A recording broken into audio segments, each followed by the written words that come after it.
कहानी की शुरुआत 5000 साल पहले दिखाते हुए होती है, जहाँ पे हम एक जालिम राजा को हुकूमत करते हुए देखते हैं। एक वो भी वक्त था जब ये शहर आजाद हुआ करता था, लेकिन अब इस जालिम राजा ने यहाँ के लोगों को अपना गुलाम बना लिया है। ये राजा यहाँ के सभी लोगों से जमीन की खुदवाई करवा रहा होता है। असल में इसको एक ऐसे मटेरियल की तलाश थी, एक ऐसी चीज की तलाश थी जो इसको जादुई ताकतें दे सकती थी, और इस वजह से ये पहले से ज्यादा ताकतवर हो जाता और इस शहर पे नहीं बल्कि पूरी दुनिया में ही हुकूमत कर सकता था। बेसिकली इस मटेरियल का नाम एटर्नियम है, जिसकी मदद से ये एक ऐसा ताज बना लेगा जिससे ये अपने अंदर सुपर हीरो वाली पावर्स को हासिल कर सकता है। यहाँ पे मामूल के मुताबिक मजदूर खुदाई कर रहे होते हैं और उसी दौरान एक मजदूर को एटर्नियम पत्थर मिल जाता है, जिसको वो जालिम राजा हासिल कर लेता है और बहुत जल्द ही अपना वो ताज भी बना लेता है, जिसको पहनने से उसे बहुत सी ताकतें मिलने वाली हैं। इसी बीच में हम एक छोटे लड़के को भी देखते हैं जो कि उस जालिम राजा के खिलाफ खड़ा हो जाता है। वो गाँव वालों को समझाता है कि हमें इस जुल्म से बचना चाहिए, हमें उसके आगे नहीं झुकना चाहिए। लेकिन जब जालिम राजा को पता चलता है कि ये तो मेरे खिलाफ खड़ा हो रहा है, तो वो उसे मारने का हुक्म दे देता है। और जैसे ही उसको मारा जा रहा होता है तो वो लड़का एकदम से गायब हो जाता है और एक ऐसी जगह पे आ जाता है जहाँ पे बहुत से देवता बैठे हुए थे। ये 6 गॉड्स या देवता इस बच्चे को कहते हैं कि तुमने हिम्मत की, हमें बहुत अच्छा लगा, इसलिए हम तुम्हें एक ऐसी पावर देने जा रहे हैं जिससे तुम एक लफ्ज शज़ाम बोलोगे तो तुम्हारे अंदर हम सब की पावर्स आ जाएंगी और तुम इतने ताकतवर बन जाओगे कि तुम आराम से उस जालिम राजा को हरा सकते हो। ये छोटा लड़का करता भी ऐसे है, वो शज़ाम बोलता है और बहुत ज्यादा पावरफुल बन जाता है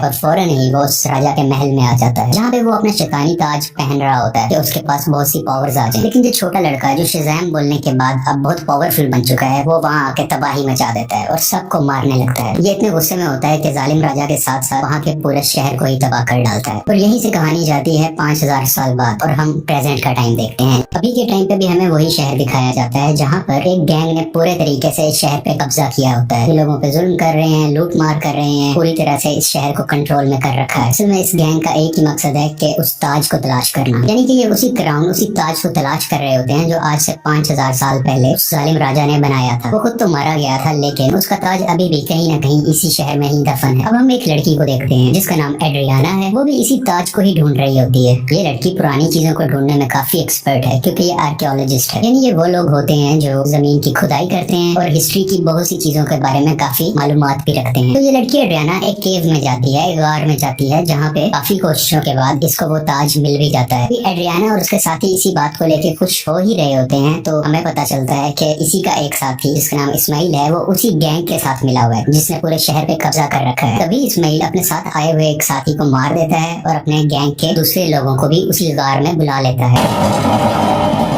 सब लोग इसकी तरफ गन पॉइंट करते हैं और उसे कहते हैं कि एड्रियाना हमें तुम वो ताज दे दो। अभी ये लड़की नीचे देखती है और वहाँ पे कुछ वर्ड्स लिखे होते हैं। जब ये उसे पढ़ती है तो इसके मुंह से निकल जाता है शज़ाम। ये लफ्ज बोलते ही वहाँ पे ब्लैक एडम आ जाता है और वहाँ पे आए हुए सब गुंडों को मारने लगता है। इतना मारता है कि वहाँ पे कोई भी नहीं बच पाता। जबकि रही बात इस्माइल की, जो गुंडों के साथ मिला हुआ था, वो वहाँ पे मरने का नाटक करता है, इसलिए उसकी जान जहाँ पे बच जाती है। क्योंकि एड्रियाना ने ब्लैक एडम को जिंदा किया होता है, दोबारा से जगाया होता है, वो उसको कुछ भी नहीं कहता। अभी ब्लैक एडम वहीं पर होता है कि गैंग के कुछ और लोग आ जाते हैं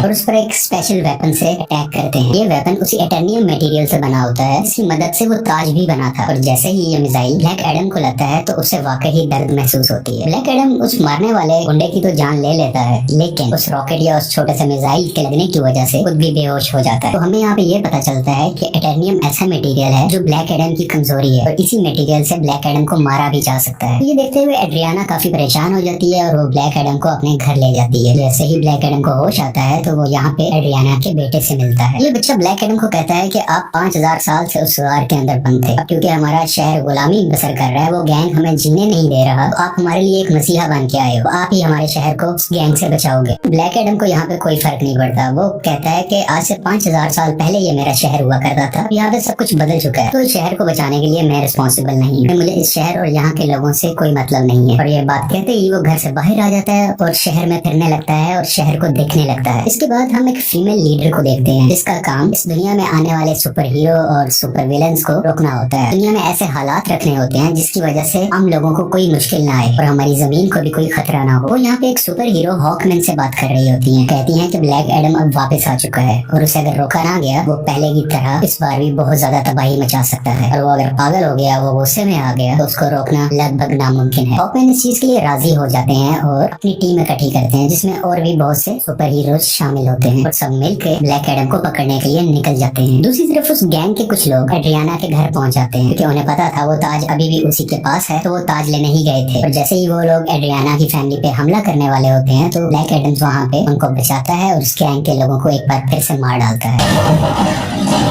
और बचे हुए कुछ लोगों से ये अभी फाइट कर ही रहा होता है। अभी उसी वक्त हॉकमैन की बनाई हुई टीम वहाँ पे आ जाती है और ये सब मिलके ब्लैक एडम से लड़ाई करने लगते हैं। लेकिन अभी भी ब्लैक एडम इन पर भारी था। वो गैंग के लोग और जस्टिस सोसाइटी की टीम दोनों मिलकर भी इसका कुछ नहीं बिगाड़ पा रहे थे और आखिरकार ब्लैक एडम वहाँ से चला जाता है। जस्टिस सोसाइटी की टीम जो कि हॉकमैन की बनाई हुई टीम है वो एड्रियाना के पास आते हैं और उसे मदद मांगते हैं कि तुम हमारी हेल्प करो उसको पकड़ने में। लेकिन एड्रियाना उन्हें कहती है कि तुम तब कहाँ थे जब हम पे ये जुल्म हो रहे थे, तुम लोगों को तो मैंने पहले कभी नहीं देखा। एक ब्लैक एडम ही है जिसने हमें बचाया, जब मैं मरने वाली थी तो उसी ने ही मुझे बचाया था। जस्टिस सोसाइटी के लोग कहते हैं जिसको तुम समझ रही हो कि वो तुम्हारी हिफाजत कर रहा है वो बहुत खतरनाक है। आज से 5000 साल पहले भी उसने हमारे इसी शहर को पूरे तरीके से तबाह कर दिया था। और बिलाखिर ये लोग एड्रियाना को राजी कर लेते हैं और इसीलिए एड्रियाना इन सबको ब्लैक एडम के पास ले जाती है ताकि सब लोग बैठ के आपस में बात कर सके, ताकि वो दोनों एक दूसरे की बातों को समझ सके और इनकी आपस की लड़ाई आपस में खत्म हो जाए। तभी दूसरी तरफ इस्माइल जो कि एड्रियाना का साथी था वो उसके घर में एंटर हो जाता है ताकि वो ताज वहाँ से ढूंढ सके और उसका इस्तेमाल अपने लिए कर सके। लेकिन जब उसे वो ताज नहीं मिलता तो वो गुस्से में एड्रियाना के बेटे को उठा के अपने साथ ही ले जाता है। यहाँ काफी चालाकी से इसका बेटा अपनी मदर यानी एड्रियाना को फोन कर देता है और सब कुछ बता देता है कि मुझे किडनैप कर लिया गया है, मुझे इस्माइल ने ही किडनैप किया है। सुन के ये काफी परेशान हो जाती है, इसलिए ये जस्टिस सोसाइटी और ब्लैक एडम से हेल्प मांगती है, मेरे बेटे को वापस लाने में मेरी मदद करो। और ये दोनों राजी भी हो जाते हैं और मिलकर उसके बेटे को ढूंढने लगते हैं। यहीं पर हॉकमैन उस गैंग के 2 आदमियों को पकड़ लेता है। मार के पूछने पे उसे पता चलता है कि इस्माइल कहाँ पे है।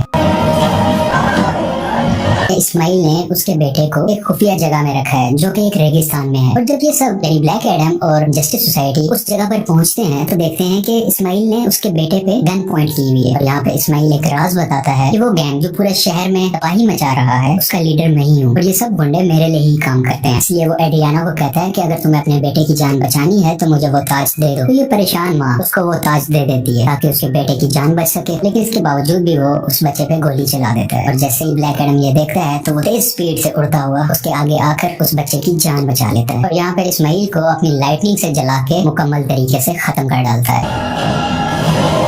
यहाँ पे ब्लैक एडम भी हॉकमैन से मिलता है और उसको एक बहुत बड़ा राज बताता है कि आज से 5000 साल पहले वो लड़का जिसने जालिम राजा के खिलाफ आवाज उठाई थी वो मैं नहीं था बल्कि वो मेरा बेटा था। और जब जालिम राजा मेरे बेटे को मार रहा था तो वो उसी वक्त वहीं से गायब हो गया था। इस चीज को देखते हुए जालिम राजा को बहुत गुस्सा आया क्योंकि अब वो मेरे बेटे को तो ढूंढ नहीं पा रहा था, तो उसने मुझे मेरे घर वालों को पकड़ लिया और हमें बहुत मारा पीटा। हमें इतने बुरे तरीके से मारा गया कि शायद कुछ जानवरों पे भी ऐसा सलूक नहीं करता। देखते ही देखते मेरी वाइफ वहीं पर मारी गई और मैं भी तकरीबन मरने ही वाला था। तभी मेरा बेटा मेरे पास वापस आ गया। उसके पास बहुत सी शक्तियां थी, बहुत सी पावर्स थी और उसने अपनी सारी पावर्स मुझे दे दी। यानी जब सारी पावर्स मेरे अंदर आ चुकी थी, अभी हम दोनों बात कर ही रहे थे, तभी जालिम राजा के लोगों ने एक बार फिर से हम पे हमला कर दिया। वहाँ पे मैं तो बच गया क्योंकि मेरे पास बहुत सी पावर्स थी, लेकिन मेरा बेटा मेरी आंखों के सामने ही मारा गया। अपने बेटे को मरता हुआ देख के मैं आग बबूला हो गया, यानी मुझे बहुत गुस्सा आ गया और मैंने जालिम राजा और उसके लोगों को तो मार दिया, लेकिन वो पावर्स, वो शक्तियां मेरे काबू में नहीं रही। मैं उन्हें कंट्रोल ही नहीं कर सका। देखते ही देखते ये पूरा शहर मेरे ना चाहते हुए तबाह हो गया।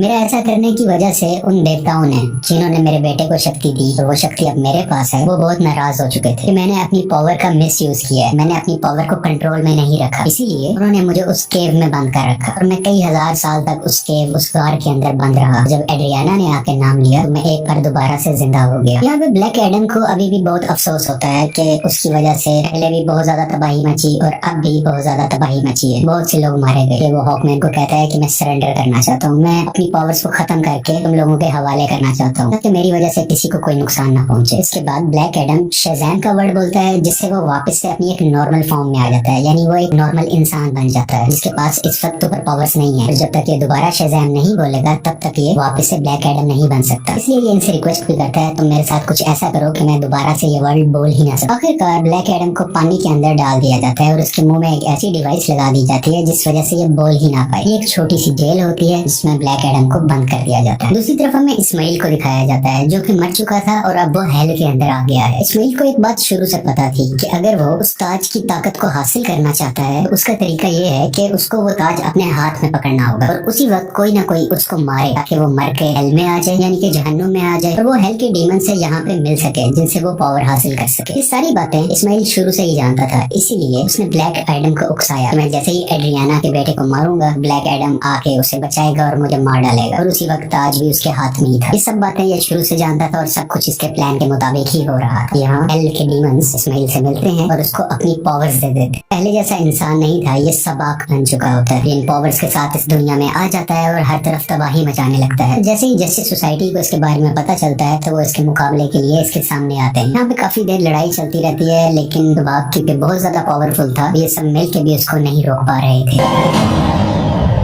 किसी जस्टिस सोसाइटी के एक और टीम मेंबर जिनका नाम डॉक्टर फेट है, वो अपनी मल्टीपल फॉर्म्स में आते हैं। मुख्तलिफ पावर्स का इस्तेमाल करते हुए सबाक को मारने की कोशिश करते हैं, लेकिन फिर भी कामयाब नहीं होते और बहुत जल्द ये सब समझ जाते हैं कि सबाक को ब्लैक एडम के अलावा और कोई नहीं हरा सकता। इसलिए वो यहाँ पे टेलीपैथी के जरिए ब्लैक एडम से बात करने लगते हैं। उनको बताते हैं कि हमें तुम्हारी हेल्प की जरूरत है और ये लोग यहीं से उसकी काफी हेल्प भी करते हैं ताकि वो खुद को आजाद करवा सके। वहाँ से निकलते ही वहाँ के कुछ सोल्जर्स को मारता है,